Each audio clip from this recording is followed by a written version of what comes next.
నేతాజీ సుభాష్ చంద్రబోస్ ఆయనే బతికుంటే గనక ఈ దేశం మొట్టమొదటి ప్రధానమంత్రి అయ్యేవాడు. భారతదేశపు మొట్టమొదటి సైన్యాధ్యక్షుడు ఆయనే. ఆయన తయారు చేసినటువంటి ఆజాద్ హింద్ ఫౌజ్ తొలి భారతీయ సైన్యం. ఆనాడు బ్రిటిష్ వాళ్ళకు ఉచ్చపోయించిన సైన్యం. గాంధీ గారి వంక పెట్టుకుని బ్రిటిషోడు ఈ దేశం వదిలి పారిపోవడానికి కారణమైనటువంటి సైన్యం. స్వతంత్రాన్ని గుజ్జికుండే తీసుకోవడానికి ప్రారంభించినటువంటి యుద్ధాన్ని గమనించి శాంతి కాముకుడైన గాంధీ కోసం అన్నటువంటి పేరుతో చర్చల పేరుతో స్వతంత్రాన్ని ఇచ్చి పారిపోయింది బ్రిటిష్. లేకపోతే తాట తీసి వదిలిపెట్టేవాళ్ళు, ప్రాణాలు కోల్పోవాల్సి వచ్చేది. అలాంటి నేతాజీ సుభాష్ చంద్రబోస్ రెండో ప్రపంచ యుద్ధం తర్వాత విమాన ప్రమాదంలో మరణించారు జర్మనీకి వెళ్తున్నటువంటి సందర్భంలో అన్నటువంటి కాన్సెప్ట్లో. అది కాదు అంటూ తర్వాత అనేక వెర్షన్స్ వచ్చిన ఆయన బతికున్నాడు, ఆయనతో మాట్లాడమని చెప్పిన వాళ్ళు ఉన్నారు.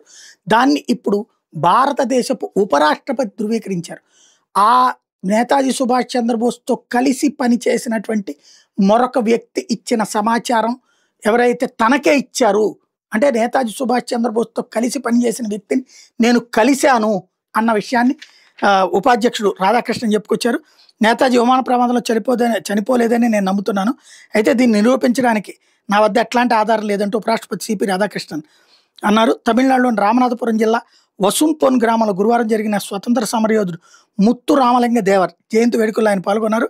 దేవర్ స్మారక స్థలం వద్ద నివాళులర్పించారు.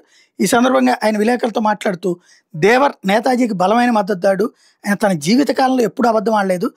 ఆయన నేతాజీ విమాన ప్రమాదంలో చనిపోలేదు, ఆయన నేను కలిశాను అని చెప్పారు అన్నటువంటిది ఇప్పుడు ఒక రహస్యాన్ని విప్పి చెప్పారు.